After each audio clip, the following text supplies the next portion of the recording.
Hey guys, I'm Danny, And I'm EJ, and this is the Your Living Proof podcast. where we talk about addiction and how it affects the family, from the brutal to the beautiful and everything in between. Hey everybody, welcome back to another episode of the Your Living Proof podcast. Hey. I wear these headphones because my voice sounds really good in them. Have you ever heard your own voice? And You know what's funny is I noticed that our kids record themselves often. Like Yeah. they'll say something like Roman was trying to record his own that's why I was voicemail, bringing this up. and he was like, "Oh my gosh, is that what I sound like? I hate it." Yeah, he And- redid the recording on his voicemail. He's got this little Gab phone, so it's like it just calls and texts and stuff like that. But it has a voicemail, so he thinks he's real cool. He loves But setting that up. he redid it like 30 times, and I thought back, I'm like, well, we've all kind of done that. You make the recording and you listen to it. But also, I'm like, "Hey, buddy, I don't want to break your heart, but nobody leaves voicemails anymore." That's true. But also, no one likes the sound of their voice. They're like, oh, that was ridiculous. That was Yeah. terrible. But So it comes at a great service and sacrifice that we're here today, letting you hear our voices, because apparently we hate the way we sound. okay. on contrary, Just kidding. in this booth with these padded walls and this headphones, I sound really good. Yeah, he does. But you always, I always have loved this. This is where I should talk sexy to you, in this booth. in here. That's you guys, right before we started, I was like, can we like kiss for a second? And he was like, No, what? no. No. Okay, we have to stay Your focused. lipstick. Okay. Here we go. This is episode 79.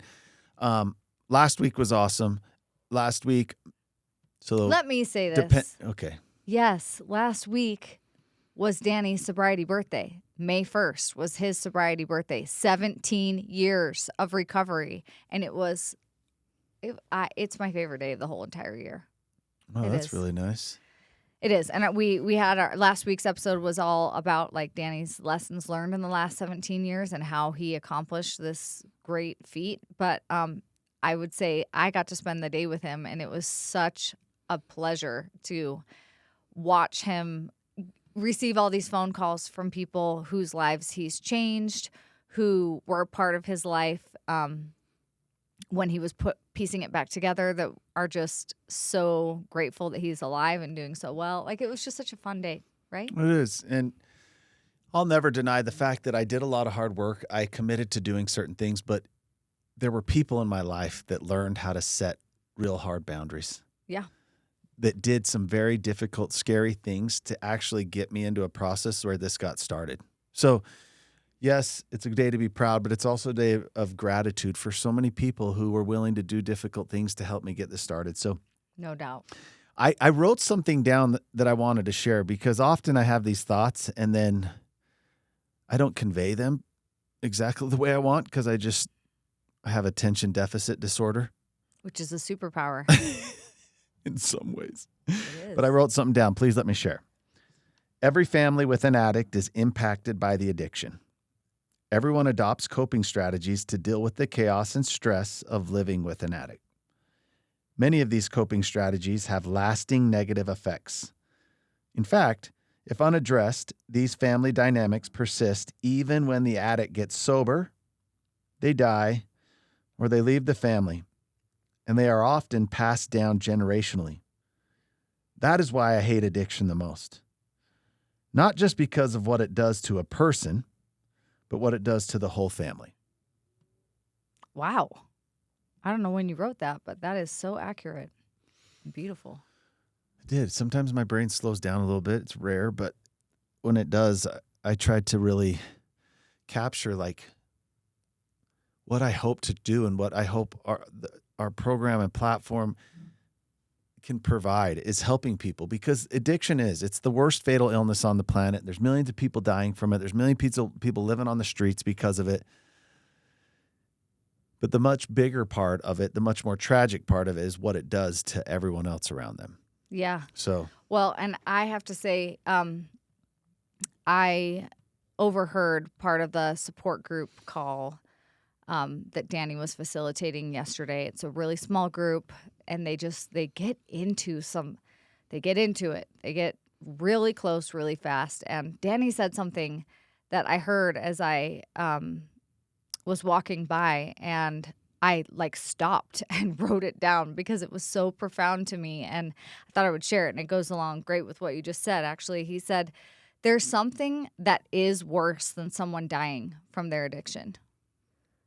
And that is what it does to the family around them. It kills them too, just differently. And it's not okay. And again, that's why we're here. Yeah, it's a perfect segue into today's topic. Yes. Because again, if you're listening the first time or the, 79th time, if you've listened to all 79 episodes, please reach out and let me know. We owe you lunch.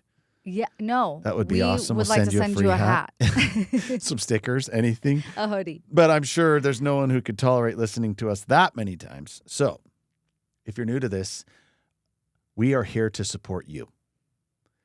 The spouse, the parents, the grandparents, the siblings of someone who's suffering from their addiction, to help you understand what your role is and isn't, understand the concept of boundaries, what support looks like, what they need to do, how you can influence that, all those type of things. Yes. So today, I want to discuss 7 very important, specific things that you should stop doing immediately if you love someone struggling from addiction. Okay? That's 7 awesome. things. 7 things. Yeah, I want to go through them. We'll go through them fairly quickly, but there's some important facts for each one. So number 1, stop assuming that it's not that bad. In all the years I've been doing this, this is one of the biggest culprits for people. Yeah. At some point, even when things get pretty bad, they always assume that it's not that bad. So I do want to segue into the number 1 principle that I've taught people that is true with every family. Yeah, and if you like this, go back. We've done an entire episode about just this one thing. Yeah. So when I say stop thinking that it's that bad, what you know, which has already caused this serious concern, you might be terrified, you might be very concerned, but that is based upon just a tiny fraction of what's going on. Yes. So if you're looking at them going, well, it's not as bad as something else that you're comparing it to, you only know a tiny fraction. You know what either they're letting you know just to keep you at bay, or where they got sloppy, messed up, or made a mistake. Yeah, and it's funny because I feel like I run into this all the time, but people will just say, I love what you guys are doing. It's so awesome. You know, I know so-and-so is struggling in my life, but it's just this. The word just. Yeah, it's just weed, really. So it's not really that big of a deal. And I'm like, oh, like it always hurts when I hear it, because I'm like, that's what you know. It may be what you're aware of or what they told you, but it is not all that it is. Assuming that it's not that bad it's like the breeding ground for denial.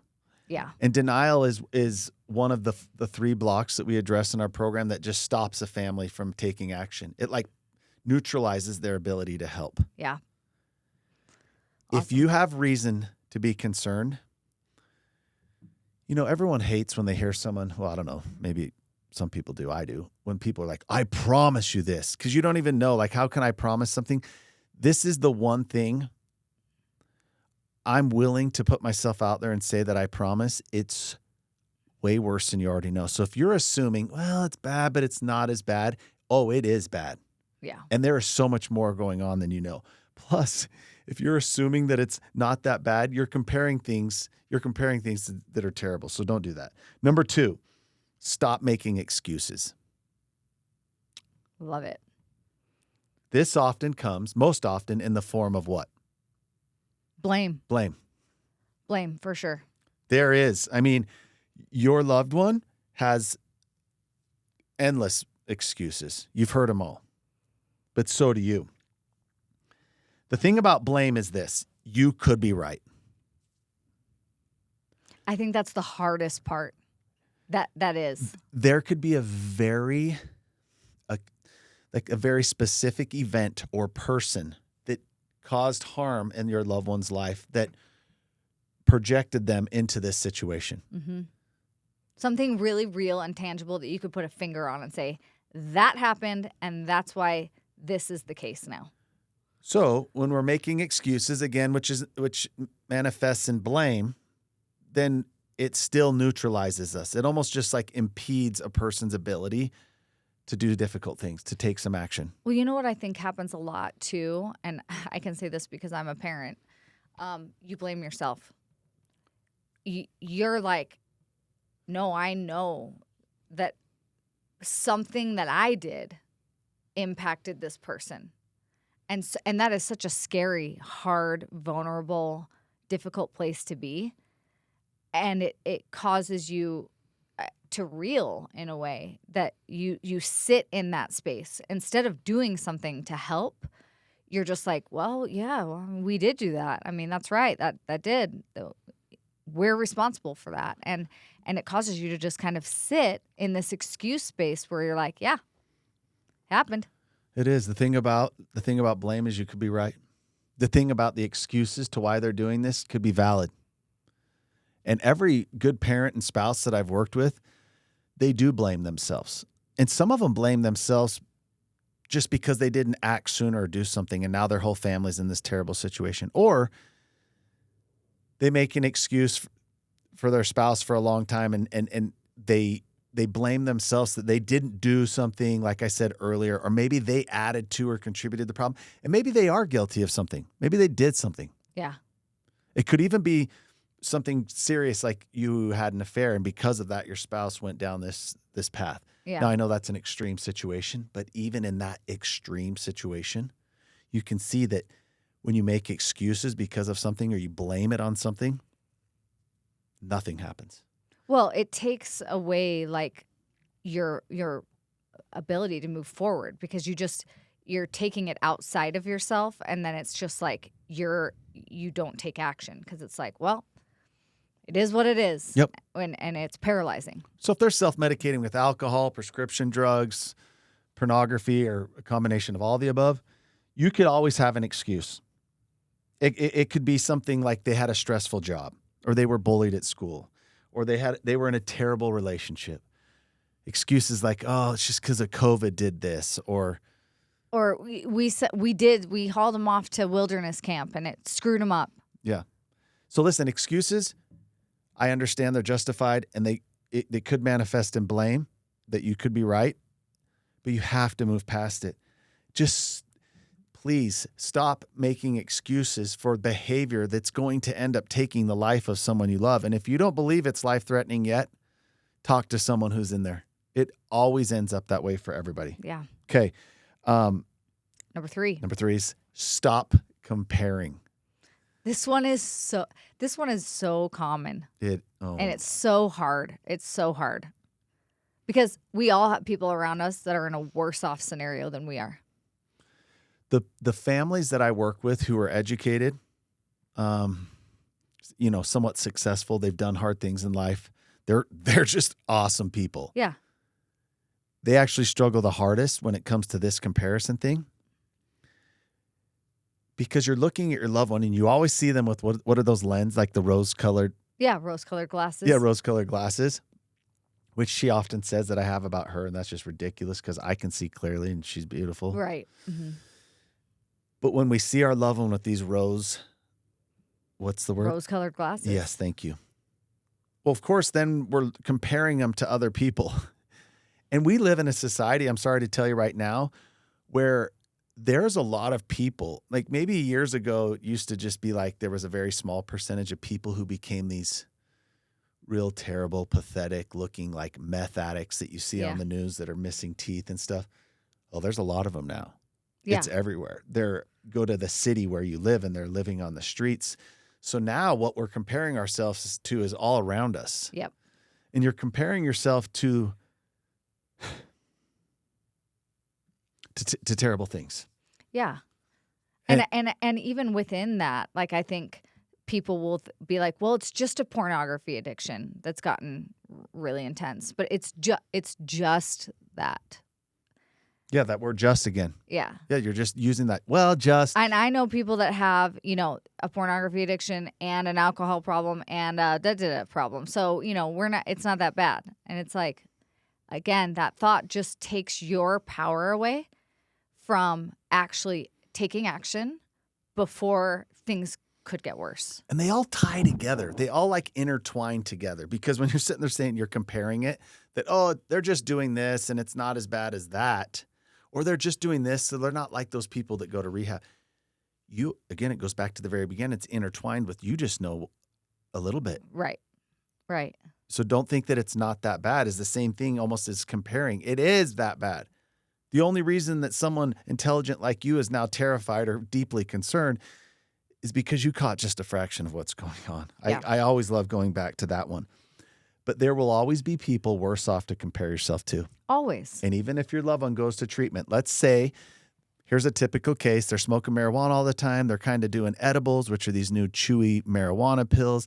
They're doing hallucinogenics once in a while. And then on occasion, they dabble with cocaine, but they still function some of the times. People always still compare it. And even if your loved one goes into treatment because they're using all those drugs I just said, they're going to compare themselves to the worst person in there. Oh, yes. The person whose teeth had fallen out, who just got out of prison, right? The comparison game is a terrible thing. And the truth that you don't want to hear is there will always be someone worse to compare it to. And that person that's worse that you're comparing it to is because the people in their life did the same thing you're doing now. Oh my gosh. Boom. And you know what?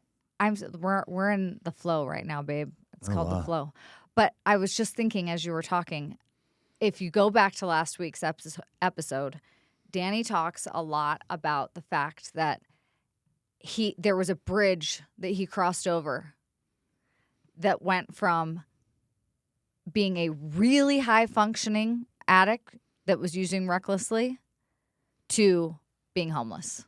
And it's a short bridge, my friends. Yeah. It is a short bridge.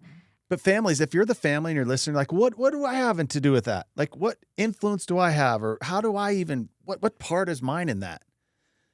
My family did the same thing that all of you've done for a long time, is comparing. First of all, I was deceiving them. They had no idea. But because they had those rose-colored lenses, it's the same thing. They're always going to think the best of their boy. So what it does, look at it. It just stops people from doing. It stops them from acting. It just kind of holds them hostage, doing all these things we're talking about.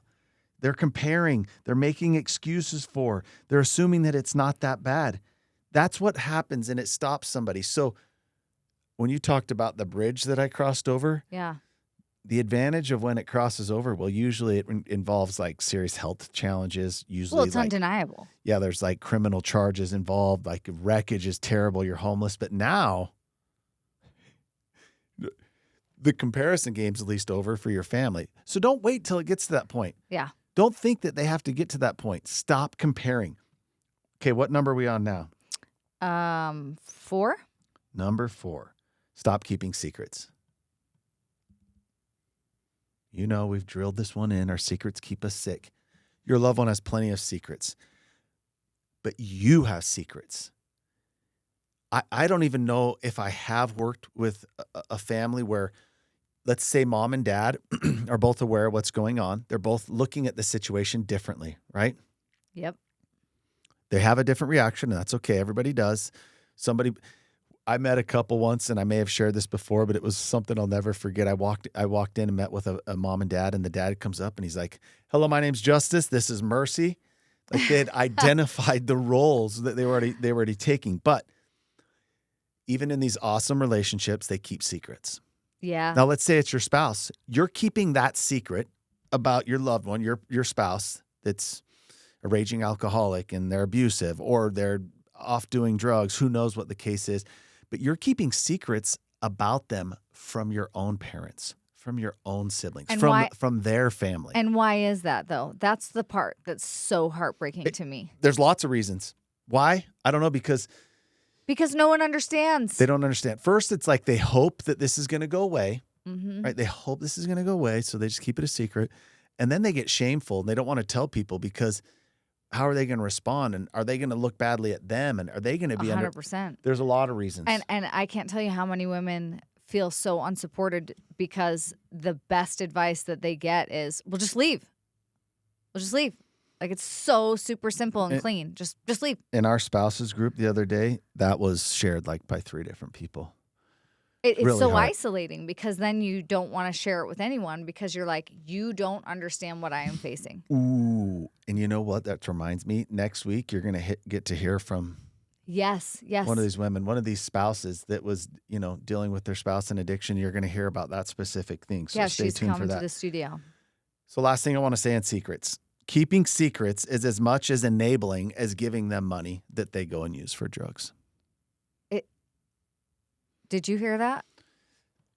And that is scary. And that might be a little bold, but it's true. If you keep a secret from your spouse of something you found or something that happened because you're trying to protect dad from not getting mad, you just enabled. You just gave them drugs. Yep. If you are keeping secrets from their parent or his parents or your parents because you're afraid of what might happen, you just enabled at the highest level. Stop keeping secrets. So 5, stop thinking that you're any different than anyone else. It's so hard. Every family thinks that they are clinically unique from the next. And in successful families, this one plays true more than anywhere else. Yes. Every family thinks, oh, well, not us. Like, I know that exists. I'm well aware. But not in our family. Not in our family. Yep. Nobody thinks they're like those people who go to rehab. And everyone thinks that they can do this on their own, that they can handle this in-house. Oh, of course they do. And again, we did a whole episode about this too, but it's often these really Christ-centered families that get stuck right here, thinking they're so unique and that they can work this out in-house just using the power of prayer, which I highly recommend. I think prayer is one of the most powerful forces on the earth, but it will not help heal someone in addiction when you're not even willing to do these steps together as a family, right? Well, yeah. It can't. It's impossible. Like, it cannot do what it needs to do. And so it's just so sad to watch all of these families get just locked in right here, where they feel like they are the exception to the rule. Their family is different. They are going to be able to work through this alone. That right there might be the single biggest one that if you stop doing will have a huge impact. Stop thinking that you're different than anybody else, that you can take a different path, that you don't need to do what other people do. Please, my family, you can ask any of them, we're guilty of that for quite some time until it gets to a point where they are no longer. And then guess what? Things start to change and happen. So number 6. Yep. Number 6, stop waiting. Stop waiting for them to want it for themselves. You've heard me say this before, and if you haven't, my goodness, like on our social media pages and in my courses and on our Masterclass, that's one of my biggest claims to this world when it comes to this disease of addiction. If you think there's going to be a day where your spouse or your child wakes up and says, or your sibling, you know what, guys? I've decided that my life's unmanageable. I'm sorry that I've been crazy for a while. I'm going to go get some help. And I want it. It's never happened before and it never will. So people argue. This is one that triggers a lot of argument because people in the behavioral world or people in this realm are often like, nope, that's wrong. They do have to want it for themselves. Here is the truth. Well, of course they do. But that will never be what gets the process started. Everyone who walks into some sort of behavioral health rehabilitation program of any sort is there because something or someone else forced them to be there. Nobody walked in on their own, willing. Now, once they do, poisons are removed, the process is started, people start to support them. Then, if they're going to recover, they're going to have to, at some point, wake up and want it for themselves. So that's the biggest one. But there's other aspects to stop waiting. So again, that falls into stop waiting on this magical day when they wake up and pull the family around and say, let's go. But stop waiting for other things. This kind of ties into the excuses. Yeah, it does. Stop waiting. We all waited for COVID to be over before we did something, right? Stop waiting until they're done with school and then possibly this next transition in life triggers something. Yeah. Or stop waiting because like as soon as they're out of this bad relationship, or a lot of people wait thinking, well, as soon as they as soon as they get a good boyfriend or a girlfriend or something, Yeah. things will change. And can I add, stop waiting for a convenient time Oh, yeah. to do this. Because I'm just going to rip off the Band-Aid. There will not be a convenient time. It will be greatly inconvenient to you and to them anytime you do it. There will be things that they will miss, that you will miss, that could be used as an excuse as to why right now wouldn't be the right time to do this. So again, it ties into all of them. So stop. Yeah. Stop waiting because you don't think it's that bad. Stop waiting because you're making excuses and there's something to blame it on. Stop waiting because you think you're special or unique. Stop waiting. Everybody who waits ends up in the same place. Talk to any of the people in my program. They end up in the same place where these incredible families, great kids, are all of a sudden arrested, on the news, overdosed, suicide attempts, hospitalized. And the trauma that ripples through the rest of the family because of that is incalculable. That's what I shared at the beginning. Yeah. So please go back and listen to those. If you know someone in your life and you're like, hey, they're doing all these things, send it to them so they stop doing it. There's lots of other things to stop doing, right? Like these are smaller things, but they're important. Stop ignoring dangerous signs and behavior. Stop. Stop providing housing, vehicles, financial resources to keep going. And in order to do that, requires a lot of help. Stop lying or making excuses for them. Stop prioritizing an addict's needs over your own. Stop. Say that again. Stop prioritizing an addict's needs over your own. And I can say that having been a former addict, because trust me, in one way or another, I'm going to get what I need. But you often neglect yourself. Stop allowing your entire family to suffer anymore because of this one situation. Stop resenting your loved one. What you should be, you should start hating and being willing to do anything to annihilate is the disease, the demon holding them hostage. The ultimate goal leads into number 7. The ultimate goal. Stop what? Stop reacting. Stop reacting out of fear. Stop reacting out of anger. And start. Just take the first step and start doing something good, something to change the situation. Yes. And I hope if you stop a few of those things we listed and then you're willing to start something, I know most people are going, okay, well, how? Yeah, that makes I was going to sense. say, what does that look like? Yeah. How do you do that? Because if you're like, okay, I should stop doing that. Okay, I should stop doing that. But they're like, well, how do I do this? Like, what do I do after I stop doing that? Let me please remind you that addiction, 1, doesn't play by any set of rules. 2, it ragdolls the greatest of peoples. Every family that thinks they're unique and they're going to get through this on their own, it doesn't happen. You will need professional help. So start by reaching out. Contact us. Look into resources. You need to get professional help to guide you through this. Yes. To help make sense of a thing that doesn't play by rules, that doesn't make by any sense. Get support. There's free resources out there. We have a private community. There's other private communities. When you get support from other people going through the same thing, it is so incredibly game-changing. Oh, it is. I've never seen the kind of healing happen than what happens inside of our community. I'm sorry. A professional can rare. guide you through this and help you with all the different challenges, make sense of this. But a community is so powerful because other people just like you, you're hearing yourself. You're hearing the same stories.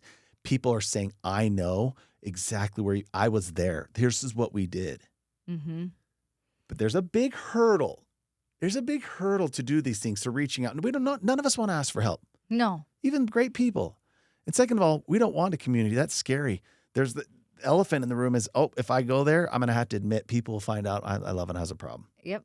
I'm going to have to say it out loud. If you want change, the things we listed are what you need to stop doing, but these are the things that you need to start doing. Start talking about things openly in your family. Now, I understand I've said this before and I got pushback. People are like, we shouldn't tell young kids. Well, of course, like you're going to protect them. If they're at a super young age where they can't understand, I get it. But you'd be surprised how intuitive kids are these days because they're exposed to things that none of us were younger. You need to open up, whatever your family dynamic looks like, whether you're married with kids, whether it's your spouse and you have younger kids and it's your family, start talking about what is going on. Don't mince words. Don't sugarcoat things. Start talking about this and fortifying your team. And then when you reach out and get help, you'd be surprised how quickly things change. Yeah. I love it. And listen, Danny's like, reach out. And I'm telling you right now, this month, the month of May, we are running some of our biggest promotions of the year on joining our community and our program. We have 3 different packages, so to speak, that you could join and be a part of. We have yet to have anybody join and not find it the most valuable thing that they have ever done towards healing themselves and actually making progress with their loved one. So please go to our website and just check it out. Yeah, go check it out. You can schedule a call to find out more if you're looking for some support and a way out of this nightmare. And like she said, even in that call, like when you go through the process, there's no commitment. We'll send you information where you can reach out to any of the people in the community. All of them have given permission to share their information. You can ask them, how did this change? Yeah. So thank you for joining in today. Will you yes, wrap I'm going it to up for close us? with the serenity prayer for families. God grant me the serenity to accept that I cannot change other people, the courage to change the person that I can, and the wisdom to know that it is me. Thank you guys for joining. Make sure and tune in to the next podcast as we interview a spouse whose loved one ravaged her life and how they both made it out. So have a great week. Thanks, guys.